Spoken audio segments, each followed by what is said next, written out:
All right, and we are back. And today we are back with another video. We're back with something a little bit different. This one is from a great YouTuber named Adam Something. Now, I'm not just saying that. That's his actual name on YouTube, Adam Something. Look it up. Like, comment, subscribe to him. But before you do that, like, comment, subscribe to me because I told you to do it and I sent it to you. Now, you can subscribe to me and then go to him, but with all that out the way, guys, we're watching a video called "Why U.S. Malls Are Dying and Why European malls aren't dying." Jeez, I'm losing it apparently. With that being said, guys, once again, please do as YouTube forces me to tell you to do, and like, comment, and subscribe. Because if you don't, then YouTube's gonna come in here. They're gonna please like, comment, subscribe for me and for my safety. So, with that being said, let's get straight to the video. This video is sponsored by Exter. Welcome to the 1990s, the former Eastern Bloc, a beautiful, wealthy, inspiring place left behind by the dying, retreating Russian Empire. Suppose you wanted to do some shopping. Where will you go? Oh, I know, those beautiful Soviet-era shopping centers seen by many on those Soviet retro-themed social media pages, nice. full of the finest wares of the Eastern Bloc. Sorry, I couldn't keep a straight face there. No, if you wanted to do shopping, you did not in fact go to the shopping center. Instead, you went where the rest of society went, to dismal outdoor markets, selling vegetables, knockoff clothing, homemade food preserves, and so on, from cars, vans, often entire buses. It was chaotic, dirty, loud, often taking place on random sidewalks or in underpasses, as you milled around the makeshift stands in the crowd, looking at the knickknacks being sold, people haggling, old women counting coins in their hands. You thought of a photo you saw of an American shopping center. You called it a shopping center because you did not have a word for it yet. That is, the mall. Beautiful, clean, air-conditioned, full of Western stores and their wares, fast food restaurants like McDonald's and others you've never even heard.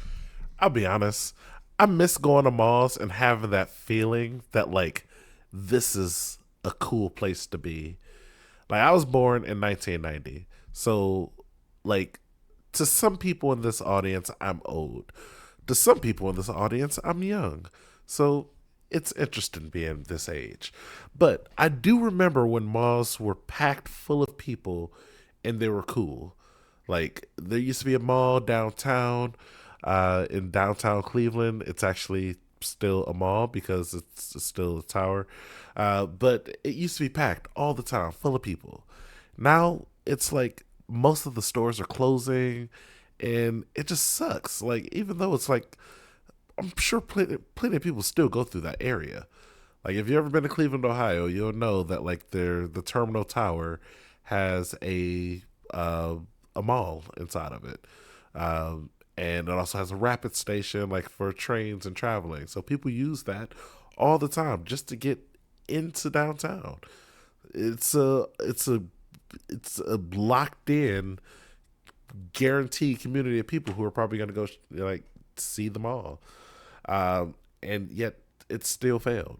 So I guess we're going to find out why. Heard about people strolling around wearing the latest fashion. Surely all of them are drinking Coca-Cola and Pepsi Cola too, not this piss water they sell around here. Palm trees, fountains, colorful lights. You're pretty sure there's American rock music playing in the background too. You don't know, it was a photograph. Not always Your rock. thoughts are interrupted as you look down and realize you've stepped into shit, and an old lady is yelling at you to move from her stand if you ain't buying anything. The shopping mall was the ultimate symbol of 1990s Western prosperity, and it wasn't long before they spread through Europe too, including the former Eastern Bloc. Today, malls in places like Budapest, Prague, or Warsaw are basically indistinguishable from their modern American counterparts, except for one thing. Malls in Europe are thriving, while in the US they are slowly dying out. Why is that? People often say it's because of Amazon and online commerce, but Europe has those too. Is it a purchasing power issue? But how? America is the richest country on the planet. Lots of full wallets over there. Though sometimes those wallets need replacement and additional company. This is where Exter comes in with their compact, stylish, neat products, some of which they've sent me to try for myself. The Exter wallet is nice and— Bro, are you fucking kidding me right now? Are you kidding me right now? Bro, that was a really freaking good transition. Like, that transition was fucking incredible because I thought he was actually going in to the topic and he just hit me with a fucking ad, guys.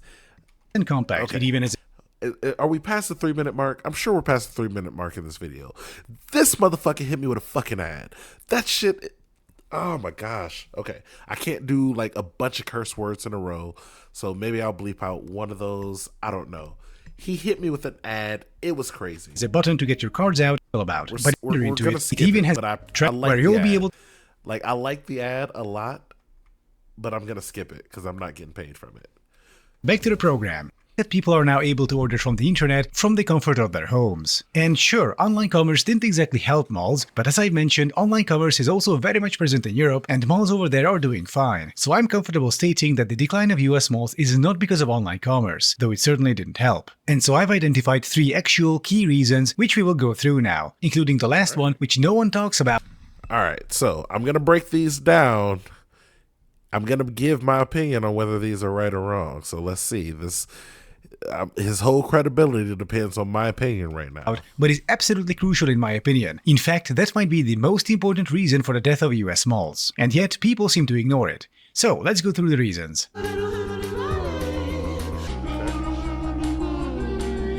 Malls are only alive as long as they have customers who can afford to buy their stuff. And in the US, this isn't the case everywhere. Entire regions lost their well-paying jobs as industry went offshore. Looking at the central US today, those libertarians weren't joking. The free market really took care of those regions. As high-paying jobs left, so did many people. Those who stuck around were considerably poorer and often couldn't keep many of the malls alive. So did this happen in Europe? Well, not really. European economies are built differently, especially those in the EU. Yes, there is a competitive capitalist market, but with important quirks. To illustrate this, let me talk about trains for a moment. A couple of weeks ago, I went hiking to the Czech Republic. First, I took a train from Leipzig to Chemnitz, where I met my friend. The next day, we took another train to Dresden. Both of these trains were operated by a company called Transdev. Then we went on to Liberec on a train operated by the company Die Länderbahn. Finally, from Liberec, we took a train operated by Arriva to Železný Brod. So private rail operators all the way. Or were they? Arriva is owned by Deutsche Bahn, the German state railway. Die Länderbahn is a Trenitalia subsidiary, which is the Italian state railway. And Transdev is majority owned by the French government. And these state-owned companies compete in free market tenders across the EU, where they try to offer the best price they can to local governments to provide rail service on a given line. Usually anyway. It's an interesting mixture of the private and the publicly owned. It's like a state capitalist free market. And it seems to be working pretty well. All this is to illustrate European economies work differently and aren't subject to the same types of shocks the US economy is. With very few exceptions, European purchasing power has been rising across the board.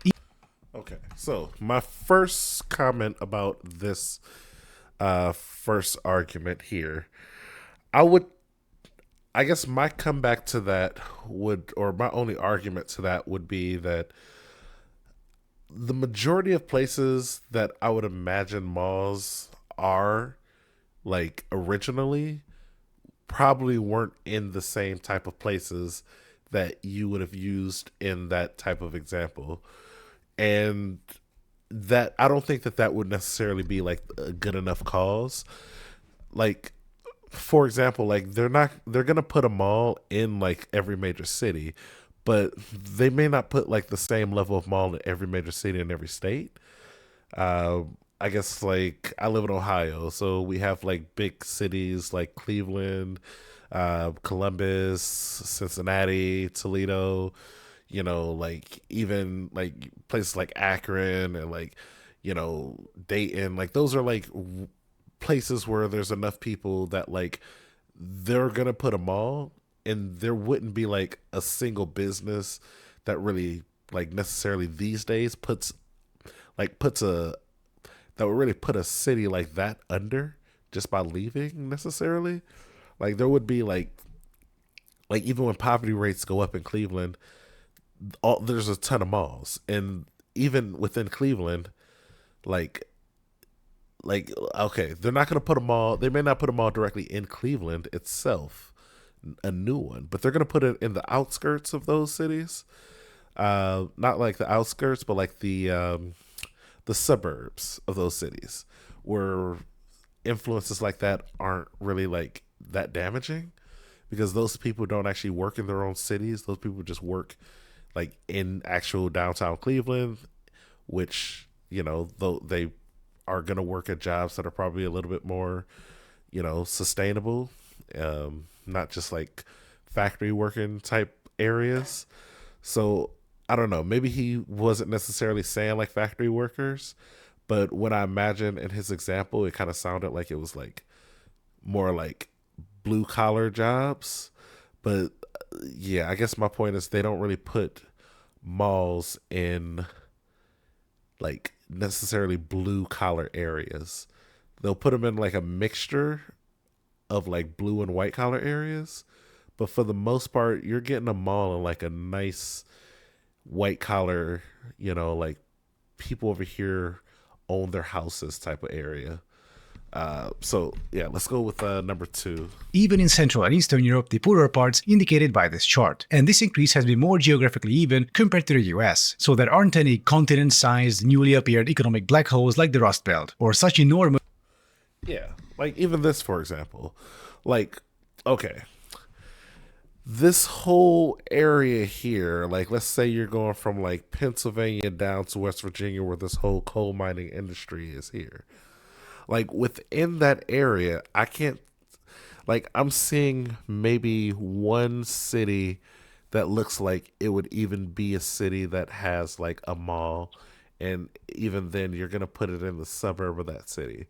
So like Pittsburgh would probably be the closest city within that line that I would be like, okay, they probably should get like an actual mall there, and that's something that like, you know, that would make sense.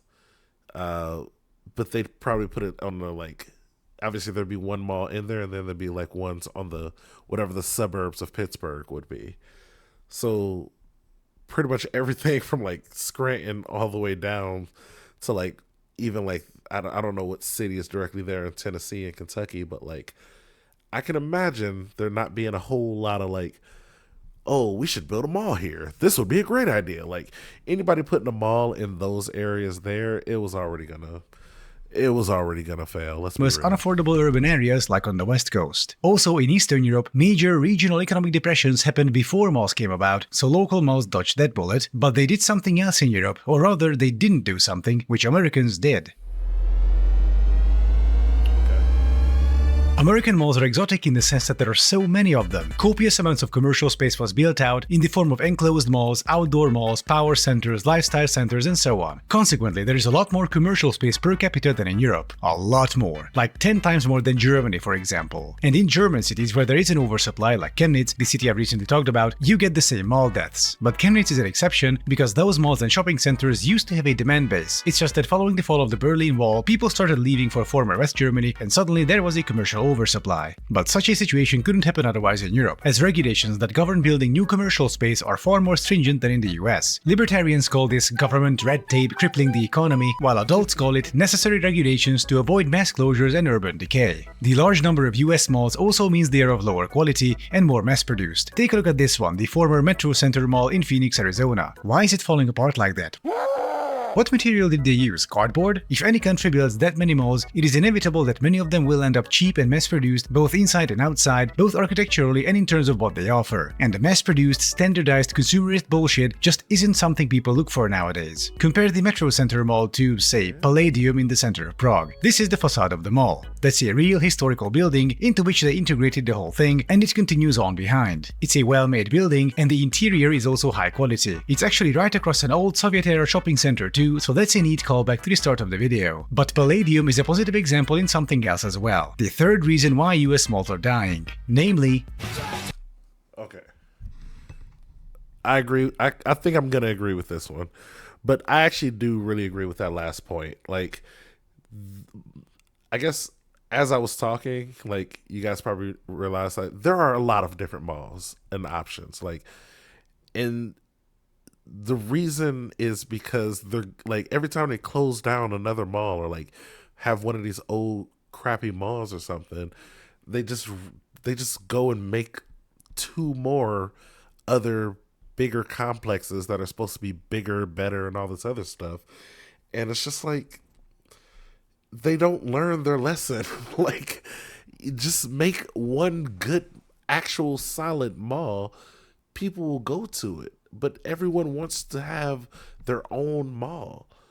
and they're all owned by all these different companies that own the whole thing, and then they're gonna get all these different companies to pay for the space in there, and then you get this one real estate or company that just owns that property, and then they're gonna be collecting a lot of money. And who doesn't want to be that person? Who doesn't want to be that company that's just sitting there owning land and getting money from all these different stores to be in that space? And like these are like big name stores, so they're going to pay a lot of money. It's like if you're a person owning it, it makes 100% sense why you would just make a crappy mall really quickly, and whenever it's done you're going to drain all the resources from the whole area and then just move on to the next one. Meanwhile, you're making a crappy parking lot the size of a freaking football field that can't be used for anything else anymore, and they're it's going to be too expensive for them to actually try to redo it. And also, like all the plant life, anything that was there before, probably a couple of neighborhoods, probably a couple of, like, let's be real here, urban neighborhoods are probably going to get demolished, and they'll never get rebuilt because of that. So let's see about the bad urban planning, guys. This is the issue I barely hear anyone talk about when it comes to dying malls. Yes, purchasing power and oversupply are important, but where the mall is and what's around it is also just as important. Looking at Palladium, there's a tram stop right next to it, a metro station, and it's a corner away from Masarikovo, the commuter rail station. Palladium is very easy and convenient to get to. So what, you might say? US malls have ample parking, and they are easy to get to as well by car. Sure, but that's part of the problem. Car-centric US cities are more spread out, which means the mall will be further away from you. Now then, you want to buy an item. Say you want to find a birthday gift for your aunt or something. Do you then get in your car, drive down to the mall, get through a traffic jam, trudge across the parking lot, then look for a gift and then do the same process on the way back home? Or do you just go, fuck it, and order something from Amazon? With Palladium, even if I live on the outskirts, I can just go by metro and be there door to door in about half an hour. Once again, this is from the edge of the city. American malls are usually not built near any meaningful public transit. In fact, they are usually not built near any meaningful place. Compare these 4 European malls, 2 from Prague and 2 from Budapest, with these 4 American malls from Phoenix, Las Vegas, Oklahoma City, and Orlando. The reason why Amazon and similar online commerce platforms cannot compete with the first group but can threaten the second group is because malls in the first group are integrated into the city. The surrounding environment isn't just a parking lot. There are things to do and see, and you can end up in those malls even completely organically, as in unplanned, as part of you walking around downtown. With the second group, you have to make a conscious effort to go there. Nobody will trudge through a kilometer of parking lots on foot. The GPS won't take you there. And this is how the mall in downtown Cleveland was. And this is why it sucks with all these other things that popped up, closing it, causing it to like really like lose a lot of its customers and stuff. Like those outdoor malls and stuff like that, they look kind of cool, but they're a really big waste of space. Like they barely even have anything in them. You're never really going to be able to walk around there. Like we live in Cleveland, it's gonna rain. Like you're not trying to walk around those type of areas every time it rains. So those type of like beach. I mean, you may go to like Beechwood Mall or something like that, but I don't know. But like the one in downtown Cleveland used to be connected, or it was connected, and when you're just downtown, you could actually just like naturally flow through the mall. Like you could just be going up somewhere, like going up from the train, and then come out and be like, oh wow, let me just stop at the mall right quick. But, I had a feeling he was going to go into it. But yeah, car-centric, like, spaces in America have made it so, like in America, you kind of have to, like, just travel out, get in the car, and go somewhere. But, like, even here, there used to be, more options and stuff available like that. But they're slowly steering away from stuff like that. They're slowly but surely, they're definitely purposely steering away from things like if you were on a bus, you'd be stopping way out the outskirts of this mall and then walking to the mall. That would suck. You might as well go to Amazon. spontaneously. You have to make the decision at home to go there and then make the effort. Then companies like Amazon come along and say, hey buddy, we can save you all that effort. And so the malls are dying. Malls, hell, all commerce has to be an organic part of towns and cities. People should be able to get to them by means other than a car and conveniently. Such integrated commercial spaces are far more resilient. If your commercial spaces aren't resilient, if you just plop a big box outside the town, don't be surprised when it goes bust in a few years. And then it's bulldozed for the next thing to be put up, for it to go bust the same way, and then get bulldozed, and then the next thing, and the next, and the next, so on and so forth. And this is why many American malls are either dead or dying. In the end, it all comes down to policy, economic and urban planning. If you're an American and want to do something about this, Strong Towns is just the organization for you, fighting for the exact things I've mentioned in this video, aiming to create living, resilient, human-centric places instead of the mass-produced car-centric retail deserts. So do check them out. And I thank everyone for watching, and as a reminder, you can use my link in the description to get up to 35% off extra products. And I'll be seeing you next. Alright guys, that was actually a really great video. Again, Adam something, really great video. If you got time, also watch this video from him. It's really great. It's about how, I watched this in my personal time. It's about how the Greek statues actually used to have color to them. So that's really cool. But guys, again, if you want to see more of Adam something, go ahead, take a look at his channel. Go ahead and subscribe. You know, it's right there, Adam something. And if you like more of my content, please like, comment, subscribe, do all that fun stuff. And, you know, recommend any videos I should check out in the comments. I like to have a variety of different videos. You know, I don't like to just stay steering on one specific type of thing too often. But if I do like something, I'm going to react to it. And if I want to make some original content, which I'm working on now, by the way, then I will do that. So, guys, once again, thank you for joining me. And as always, bye.